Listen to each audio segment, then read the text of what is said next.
I grew up in a suburb of Milwaukee and pretty predominantly white high school.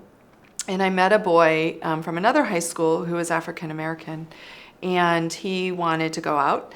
And I can remember that was the first time I remember, not so much for me, although I was still told what I couldn't do, that I couldn't do that.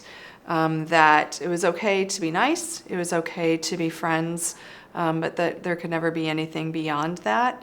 And that I was, I was a teenager, so I didn't like most of what my parents told me at the time. But I just really remember resenting that there are these rules or norms or expectations of who you could and could not socialize or be with or date. And so I didn't listen, and still connected with that boy. And he was at another school, so it never really worked out or established much. Although, quick story, he ended up being my roommate's boyfriend in college. So how weird is that?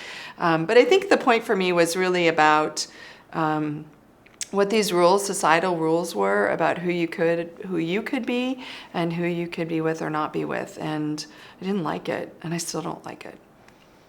I think it's an awful feeling to not feel welcomed or to not feel that people want you to be there. Sometimes I think we bring on those perceptions ourselves, and other times there's absolutely clear reasons where people don't help us feel welcomed.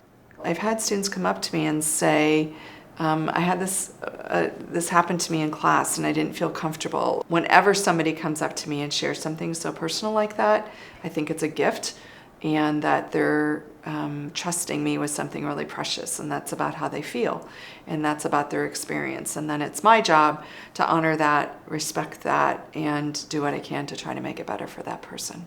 So I'm not from here, and I'm not from Indiana, and I have felt very welcomed and supported on the campus, and so I hope that we do that for all students.